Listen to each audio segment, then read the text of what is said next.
Good morning, student. Welcome to DSS online class. I am Fatma Anjum, your English teacher. Today I am going to explain you a new chapter that is from English literature, and it is from Unit 2. And chapter name is Flying Together.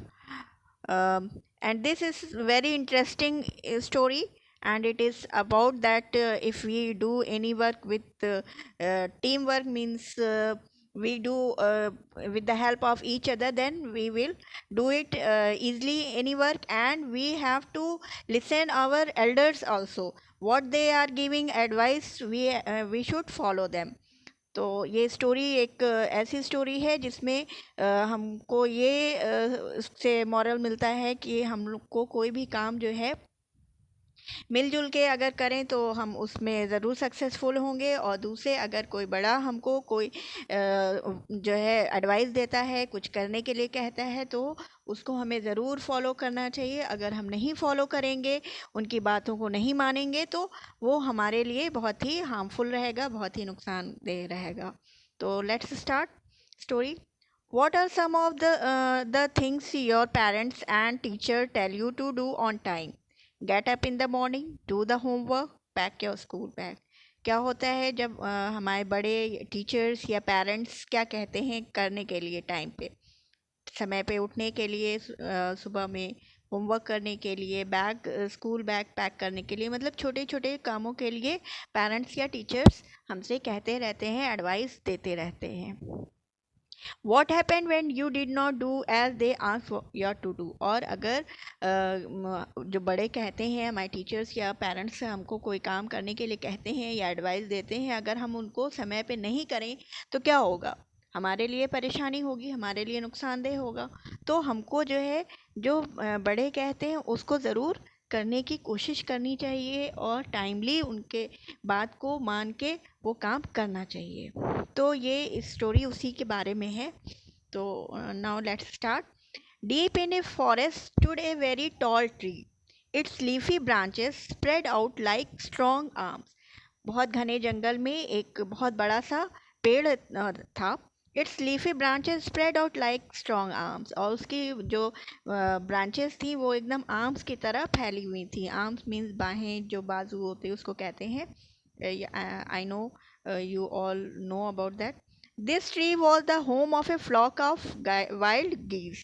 और ये tree जो था उसमें wild गीज, जो गूज का plural होता है गीज, और बत्तख के टाइप की बर्ड्स होती हैं, उनको कहते हैं। उनका वो झुंड जो है, फ्लॉक मीन्स झुंड, उस ट्री में रहता था। They felt safe there. वो बहुत बड़ा सा पेड़ रहता है, बहुत घना रहता है, वो उसमें गीज़ का झुंड रहता है, और वो अपने आप को बहुत सेफ फील करते हैं। One of the geese was a vice old bird. और उसमें से एक गीज़ जो था, मतलब उन गीज़ में से एक जो बर्ड था, वो वाइल्ड, बहुत ही समझदार और ओल्ड एज का बर्ड था। ही noticed A small creeper at the foot of the tree. और उसने एक दिन पेड़ के नीचे एकदम जड़ के पास जो है, वो स्मॉल क्रीपर, क्रीपर जो बेल होती है, जो किसी के सहारे चढ़ने वाले पौधे होते हैं, उनको कहते हैं, उसको देखा। He spoke to the other birds about it. और वो और चिड़ियों को इसके बारे में बताता है। Do you see the creeper, he said to them. और वो उनसे कहता है कि तुम लोगों ने क्रीपर देखा? लेट अस डिस्ट्रॉय, चलो हम लोग उसको डिस्ट्रॉय कर देते हैं, मतलब उसको नष्ट कर देते हैं। Why must we destroy it, asked the geese in surprise. सारी चिड़ियाएँ बहुत आश्चर्य, सरप्राइज मीन्स आश्चर्यचकित होकर पूछती हैं कि क्यों उसको हम नष्ट कर दें। इट इज़ सो स्मॉल, वो तो बहुत छोटा है। What harm can it do, और वो हमें क्या नुकसान पहुँचाएगा? My friends replied the vice old bird. वो वाइस ओल्ड बर्ड कहता है, रिप्लाई करता है, that little creeper will soon grow.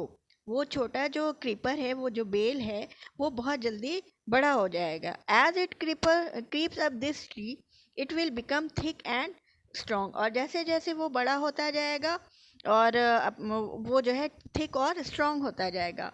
What of that, ask the geese. तो सारे गीज कहते हैं, सारी बत्तखें कहती हैं, तो उससे क्या होगा? What harm can a creeper do us, क्या हार्म पहुँचाएंगे, क्या नुकसान हमको पहुँचाएंगे? डोंट यू सी, तुम लोगों ने नहीं देखा? रिप्लाइड द वाइज बर्ड, वो समझदार चिड़िया कहती है कि तुम लोगों ने नहीं देखा? With the help of that creeper it will be possible for someone to climb the tree. कहते हैं कि उस क्रीपर के सहारे कोई भी पेड़ पे चढ़ सकता है। ए Hunter can come up and kill us all, और कोई भी शिकारी आके उस क्रीपर के सहारे चढ़ के ऊपर और हम सबको मार सकता है। Well there is no hurry, they replied, the creeper is very small. फिर वो कहते हैं ठीक है, कोई बात नहीं, कोई जल्दी नहीं है, और द क्रीपर, वो जो बेल है, वो पौधा है, वो बहुत छोटा है। It will be a pity to destroy it now, और ये बहुत ही ख़राब लगेगा, बहुत दया आएगी उसको अभी डिस्ट्रॉय करने में और नष्ट करने में। Destroy the creeper while it is still young, the old bird advise. फिर ओल्ड बर्ड जो है उसको एडवाइस करती है, सलाह देते हैं कि उसको जो है डिस्ट्रॉय कर दो, नष्ट कर दो। Now it is tender and you can cut it easily, वो अभी बहुत टेंडर है, बहुत कमज़ोर सा है, पतला पतला सा है, उसको हम ईजली नष्ट कर सकते हैं। Later it will become hard and you will not be able to cut it, और धीरे धीरे वो बड़ा होता जाएगा और हार्ड होता जाएगा, और फिर हम में से कोई उसको कट नहीं कर पाएगा। Well see we will see, we will see, we will see answered the bird. फिर सारे बर्ड्स जो हैं उसको कहते हैं ठीक है, हम लोग देखेंगे। But they did not destroy the creeper, लेकिन वो क्रीपर को, उस बेल को नष्ट नहीं करते हैं। They forget the wise old birds advice, और वो उस समझदार चिड़िया की एडवाइस को, सलाह को भूल जाते हैं। As the creeper grow it began winding its way up the tree, और जैसे जैसे वो बेल बड़ी होने लगती है वैसे वैसे वो पेड़ को चारों तरफ लपेटने लगती है। वाइंडिंग मीन्स लपेटना। आप पेड़ में पर देख रहे होंगे वो बेल जो है किस तरह से चारों तरफ से उस पेड़ को लपेट रही है। Stronger and stronger it became until it was as stronger as a thick rope, और जैसे जैसे वो बड़ी होती जाती है वो एक मजबूत रस्सी की तरह थिक होती जाती है। One morning when the geese had gone out in search of food, a hunter came to the forest. एक दिन वो सारी गीज जो हैं, वो सारी चिड़ियाँ, बर्ड्स जो हैं अपने भोजन के तलाश में, खाने के तलाश में बाहर निकली हुई थी। A hunter came to the forest, एक शिकारी जो है जंगल में आता है। So this is where the wild geese live, he said to himself. फिर वो जब देखता है तो अपने आप से कहता है, अच्छा इसी पेड़ पे वाइल्ड गीज रहती हैं, यही एक जगह है। When they come back in the evening, I shall catch them. और वो शाम को जब आएंगे तो हम इन सबों को पकड़ लेंगे। The hunter climbed up the tree with the help of the creeper. और हंटर जो है उस क्रीपर के सहारे पेड़ पे चढ़ जाता है। He got to the top and spread his net there, और वो उसी क्रीपर के सहारे ऊपर चढ़ता है और ऊपर जाके नेट को, जाल को फैला देते हैं। स्प्रेड मीन्स फैला देना, और नेट जाल को कहते हैं। Then he climb down and went away, और फिर वो नीचे उतरता है और चला जाता है। इन द इवनिंग द गीस रिटर्न होम, फिर शाम को जब सारी बत्तखें वापस आती हैं, सारी गीज वापस आती हैं, they did not notice the net, और वो नेट को पे ध्यान नहीं देती। As they flew into the tree they were trapped, और वो जैसे ही उड़ के उस पेड़ पे पहुंचती हैं वो सब जाल में फंस जाती हैं। ट्रैप्ड मीन्स फंस जाना, जाल में फंस जाना। They struggle hard to get out but could not, और वो बहुत कोशिश करती हैं अपने आप को बाहर उस जाल से निकालने की, लेकिन वो नहीं आ पाती हैं। हेल्प हेल्प क्राइड द गीज, और फिर वो बहुत ज़ोर ज़ोर से चिल्लाने लगती हैं, हेल्प हेल्प, मदद करो मदद, we are caught in the hunter's net, oh what shall we do, और वो सब कहते हैं कि हम लोग शिकारी के जाल में फंस गए हैं, अब हम लोग क्या करें। डोंट मेक अ फस now, said the vice old bird, फिर वाइस ओल्ड बर्ड कहते हैं कि बहुत ज़्यादा फालतू का शोर ना करो। Long ago I told you to destroy the creeper, मैंने बहुत पहले तुम लोगों से कहा था कि ये क्रीपर जो है डिस्ट्रॉय कर दो, नष्ट कर दो। बट यू डिड नॉट, लेकिन तुम लोग नहीं माने। Now see what has happened, अब देखो अब क्या हो रहा है। Tomorrow morning the hunter will come back and kill us all, और सुबह हंटर आएगा, शिकारी आएगा और हम सबको मार डालेगा। We were foolish wept the birds. फिर वो सब कहते हैं हाँ हम सब बहुत बुद्धू हैं, बेवकूफ़ हैं, और वो कह के रोने लगती हैं। We are very sorry we did not listen to you. और हम सब माफ़ी मांगते हैं कि हम लोगों ने आपकी बात नहीं मानी। Please tell us what to do. अब बताइए अब हम लोग क्या करें। Then listen carefully replied the wise bird. फिर उन सबों ने कहा, बहुत ही कहा कि ध्यान से सुनो।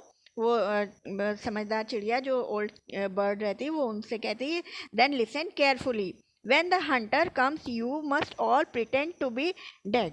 जब वो हंटर आएगा तो तुम लोग अपने आप को एकदम मरा हुआ दिखाना है। ऐसा अपने आप को प्रिटेंड मीन्स मतलब अपने को नाटक करना, दिखाना कि डेड हैं। जस्ट लाई स्टिल, एकदम लेट जाना चुपचाप से, जैसे लगे कि डेड हो चुके हैं। The hunter will not want dead birds. और हंटर को डेड बर्ड्स नहीं चाहिए। He will throw us to the ground. और वो हम लोगों को ग्राउंड में, ज़मीन पे फेंक देगा। It will then be easy for him to climb down. और फिर उसके लिए आसान होगा नीचे उतरना।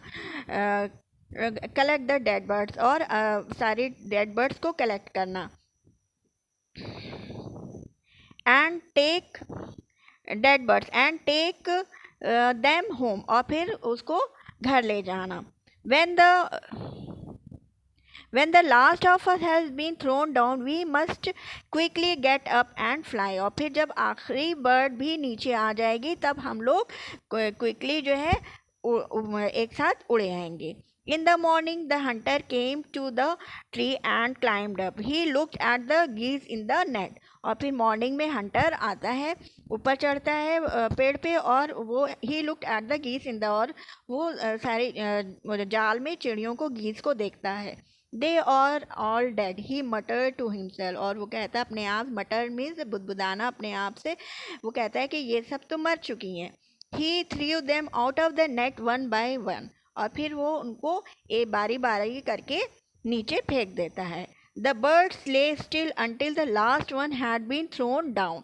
और सारी चिड़ियाएँ एकदम चुपचाप लेटी रहती हैं जब तक कि आखिरी चिड़िया को भी वो नीचे नहीं फेंक देता है। Then all at once they got up. और फिर वो सब एक साथ उठती हैं। Flapped their wings and flew away. अपने पंख को फड़फड़ाती हैं और उड़े आती हैं। The hunter was taken by surprise. Hunter को, शिकारी को बहुत आश्चर्य होता है। From the top of the tree he watched all the geese fly away. और वो वहीं पेड़ पर से देखता रहता है कि सारी गीज जो हैं, सारी बत्तखें उड़ गई हैं। तो this story is adapted from Panchatantra A vice old bird. Vice old bird में से ली गई है। तो ये story I hope all of you understood कि अगर वाइस ओल्ड बर्ड अगर टाइमली उसकी बात, वाइस ओल्ड बर्ड की सारी गीज जो है सुन लेती बातें और उसकी बात को मान लेती टाइम, तो ये इतनी प्रॉब्लम वो नहीं झेलती। लेकिन उन सबों ने बात नहीं सुनी उनकी, और इस वजह से वो सारी प्रॉब्लम फेस कर रही थी। तो अगर बड़ों की बात टाइमली सुने बच्चे, टीचर्स की या अपने पेरेंट्स की, तो मे बी उनको कोई प्रॉब्लम ना हो। लेकिन मोस्टली ऐसा होता है कि वो नहीं बातें मानते हैं और कुछ ना कुछ प्रॉब्लम फेस करते हैं। तो always listen to your elders. तो ये न्यू वर्ड से वर्ड मीनिंग है। You have to write this word meaning in your copy, in your fair copy. That the words are geese, plural for goose, large web footed bird, वही goose का plural होता है, बत्तख होती हैं। Creeper जो बेल होती है, plant that need support to grow, जो किसी प्लांट को या पेड़ को सपोर्ट में या वॉल को लेकर सपोर्ट करके चढ़ती हैं। वाइंडिंग, चारों तरफ से उसको लपेट लेना। मटर, बुदबुदाना, spoken in low tone. Flapped, move wings up and down. So I hope all of you understood this story. Thank you.